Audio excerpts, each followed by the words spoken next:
다음부터는 이제 그 다음에는 특별한 생활적인 부분들을 얘기해 보도록 할게요. 지금부터는 특별한 생활적인 부분을 이야기할 건데요. 기숙학원이다 보니까 이 생활적인 부분들을 어떻게 지내는지 부분들 굉장히 궁금해 하시죠.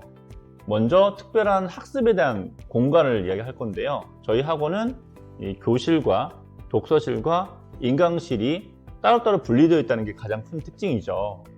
네, 특히 이제 수업은 같이 듣습니다. 남학생, 여학생 선택 과목 네. 같을 경우, 뭐 수준이 같을 경우 같이 수업을 듣죠. 네. 그렇지만 많은 시간을 지내는 자습 공간은 분리되어 있습니다. 네. 1층 독서실은 여학생, 그렇죠. 2층은 남학생이 사용하고요. 네. 인강실은 3층에 따로 있어요. 그러니까 네. 인강을 듣고 싶다고 해도 내 독서실 자리에서 듣는 거는 관리가 잘 안 되거든요. 네. 그래서 인강은 신청했을 경우 인강실로 이동해서 거기서 듣고 나오는 거죠. 네, 맞습니다. 네.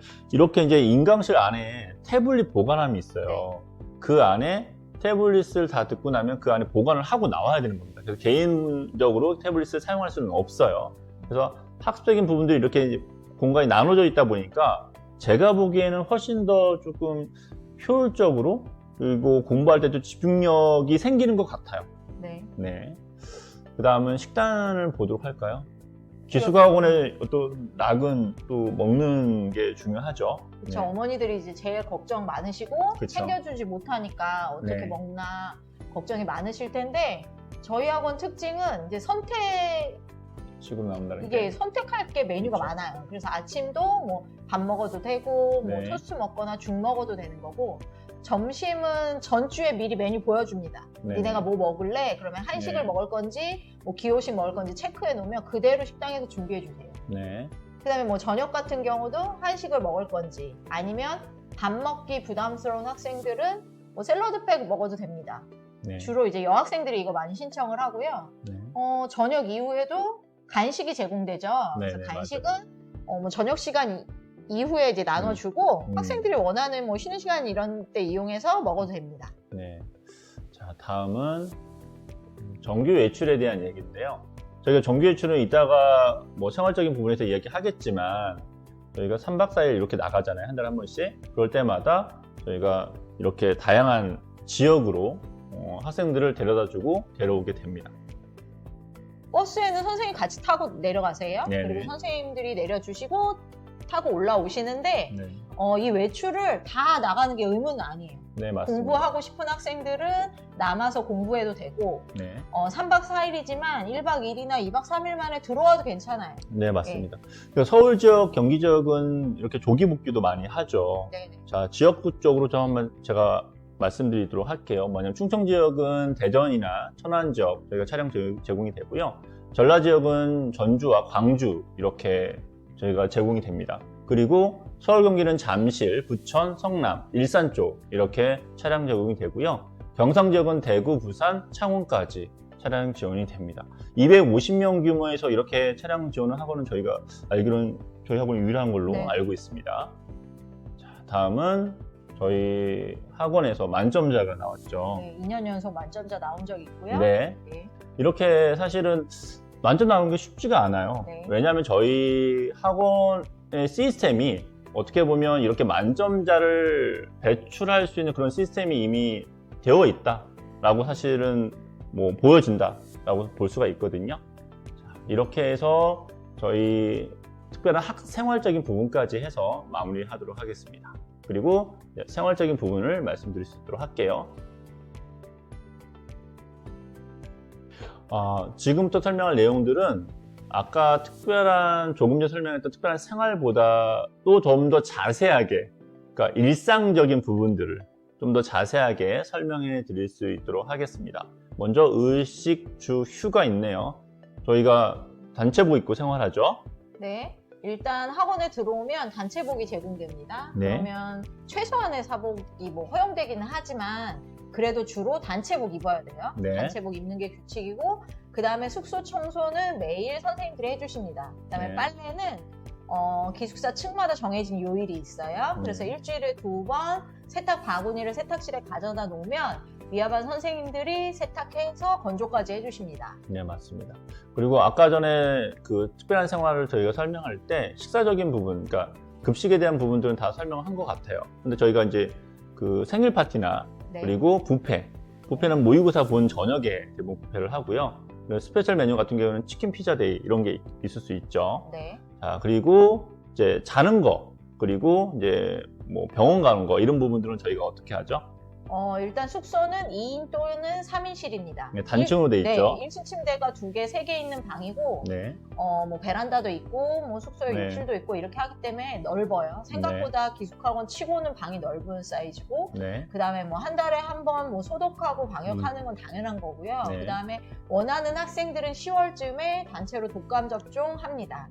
그 다음에 이제 우리 기숙학원 생활하다가 아플 수 있죠. 그렇죠. 근데 이제 본인들이 응급약은 가지고 있지만 네. 응급약으로 해결이 안 되겠다 판단이 들면 네. 아침에 인원 점검할 때 선생님한테 병원 신청을 해야 돼요. 네. 병원을 신청하면 선생님이 인솔해서 저희 여기 근처 병원에 데리고 갔다가 데리고 오세요. 그리고 병원 네. 진료 끝나면 부모님께 연락 드립니다. 병원 진료 어떻게 됐는지. 그러니까 걱정 안 하셔도 되고요. 네. 그리고 휴식에 대한 부분인데요. 토요일 날, 일요일 날 일단 자유시간이 있어요.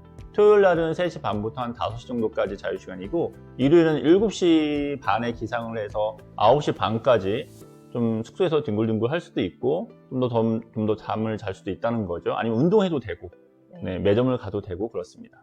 그리고 아까 말씀드렸듯이 한 달에 한 번씩은 3박 4일 휴가가 있습니다. 당연히 남아 있을 수가 있어요. 그러면 저희가 자습 관리 해주고 식사 제공이 됩니다. 자, 그리고 이제 부모님들이 굉장히 좀 궁금해 하시죠. 기숙학원은 하루가 어떻게 이루어지는지 굉장히 궁금해합니다. 월요일부터 먼저 토요일 한번 잠깐 보도록 할까요? 6시 반에 기상이죠. 네, 6시 반에 일어나서 아침 먹고 씻고 7시 40분까지 교실로 가야 돼요. 1교시가 몇 시에 시작이 되죠? 8시에 시작됩니다. 네. 그리고 이제 수업하고 자습이 섞여 있겠죠. 요일마다 조금 다르죠, 시간표가. 네. 그리고 점심 먹고 또 인원 점검하고 점심 체크타임 시간이 있어요. 테스트하는 시간. 네. 그다음에 또 저녁 먹고 그리고 잠자리는 11시 20분에 숙소로 가요. 그다음에 12시에 다 싹 불 끄고 잡니다. 여기서 이제 중요한 게 뭐냐면 1교시부터 8교시까지 수업이 있다고 해서 풀로 다 전부 다 사실 수업이 있는 건 아니죠. 그렇죠. 전체 다. 중간중간 수업이 있고 자습이 끼어져 있습니다. 그리고 이제 6시 반부터 11시 20분까지는 자습할 수 있는 시간이 충분히 주어진다는 거죠. 그리고 일요일 잠깐 보도록 할까요? 일요일은 아까도 말했지만 아침에 7시 반에 기상은 하지만 9시 반까지 자유시간이에요. 숙소에서 더 자도 되고 나와서 공부해도 되고 네. 자유롭게 시간을 좀 쓰는 거고 그 이후에 이제 10시부터 수업이 시작되는 거고 네네. 수업이 있을 수도 있고 특강이 있을 수도 있고 다 자습만 할 수도 있어요. 네. 그리고 일요일은 좀 더 일찍 잠을 자게 됩니다. 네. 자, 이렇게 해서 월요일부터 일요일까지 하루 일과를 봤고요. 지금 이제 설명할 건 차량 지원에 대한 부분인데요. 당연히 정기 외출 때 저희가 이렇게 가는 것과 오는 거 다 차량 제공을 해준다고 말씀을 드렸고, 그리고 수시 지원, 그러니까 네. 수능 전에 보는 수시 지원, 논술이 대부분이겠죠. 그래서 이 차량도 지원을 해줍니다. 그리고 남학생 같은 경우에는 신검을 받도록 하죠. 올해 같은 경우는 6월 달에 단체로 접수를 해서 수원병무청에서 신검을 받았습니다. 그리고 이 수능날 차량 지원에 대한 이야기를 잠깐 하도록 할까요? 이제 학생들이 한 입교하고 3, 4월경에 주소 이전을 해요. 그렇죠. 물론 징병검사도 해야 되는 거고 그 다음에 원서 접수 기간이 있으니까 학원으로 웬만하면 주소를 옮겨서 원서 그렇죠. 접수 같이 합니다. 네. 단체로 광주시 교육청에 가서 원서 접수를 하고 이 근처 학교로 시험장 배정을 받아요. 네네. 그리고 수험표 받고 수능날 아침에 학원에서 도시락 다 싸서 수능장 데려다 주고 시험 끝나면 데리고 온 다음에 그날 짐을 다 챙겨요. 네. 수능날 짐 다 챙겨서 수능날 밤에 다 내려갑니다. 네, 지방 맞습니다. 그 외출 때 나가는 차처럼 지방에 음. 내려가는 거예요. 네네네. 그게 1년 과정이 마무리된다고 생각하시면 됩니다. 맞습니다. 그리고 이제 다른 어떤 기타적인 부분들 말씀할게요. 전화 통화는 어떻게 진행이 되죠? 전화는 일단 핸드폰은 갖고 들어와도 사용할 수가 없어요. 반별로 보관함이 있고 거기에 이제 맡겨놓죠. 그리고 네. 외출 나갈 때만 줍니다. 네네. 그리고 이제 외출 갔다 오면 또 보관을 하는 거고 그럼 네. 그 사이에 전화 통화는 어떻게 하냐? 네. 학원에는 콜렉트콜 전화기가 있어요. 네. 그래서 정해진 요일과 시간이 있죠. 네. 그때 부모님께만 가능합니다. 네, 맞습니다. 그리고 저희가 이제 체크카드를 하나 좀 발급을 해주죠. 예, 원하면 발급해 주는 거고요. 네. 학원 안에는 하나하나 ATM기가 있어요. 네. 그리고 용돈을 찾아서 쓰는 형태고 용돈의 용도는 외부 교재를 사고 싶은데 서점에 나갈 수가 없으니까 네, 그렇죠. 저희가 정해진 요일에 신청을 받는 날이 있으면 단체로 서점에 신청해주고 그 책이 오면 그 돈을 낸다. 네. 그 다음에 이제 매점이 있죠, 저희 학원에. 그러니까 네. 매점에서 뭐 간단한 과자나 음료수, 아이스크림 먹고 싶으면 매점에 키오스크 충전을 해야 돼요. 네. 그 돈을 사용한다가 용돈 사용하는 곳이 됩니다. 네, 맞습니다. 그리고 저희가 종교 활동이 있습니다. 종교 활동은 지금 기독교만 가능하죠. 네, 일요일에 목사님이 오세요. 네, 네. 그래서 원하는 학생들 예배 보도록 합니다. 그리고 독서실 자리가 주어지고 2달에 한 번씩 독서실 자리가 바뀝니다. 그리고 주간, 야간 선생님들이 상시 관리 감독 해주시고요. 자, 이렇게 해서 저희가 생활적인 부분들을 다 마무리를 했습니다. 자, 이렇게 해서 저희가 저희 12월 시작반에 대한 모집 요강부터 시작해서 컨텐츠, 그리고 특별한 학습, 관리 생활, 그리고 저희 자세하게 어떻게 또 역사적 사명에서 생활하는지 이 부분까지 전부 다 이야기를 했습니다. 네, 지금까지 12월 시작반에 대한 설명회를 다 마무리했고요. 지금은 저희 학원에 대한 연역이 이렇게 나와 있거든요.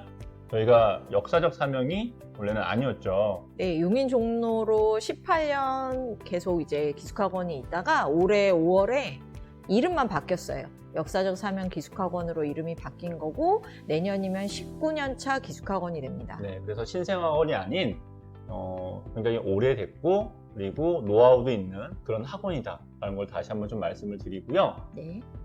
지금까지 정말 잘 들어주셔서 너무나 감사하고요. 네, 2025학년도 12월 대입 시작반 설명회를 마무리하도록 하겠습니다. 들어주셔서 너무나 감사하고요. 열심히 준비했으니까 궁금한 점 있으시면 문의 전화 주셔도 됩니다. 너무나 감사합니다. 감사합니다.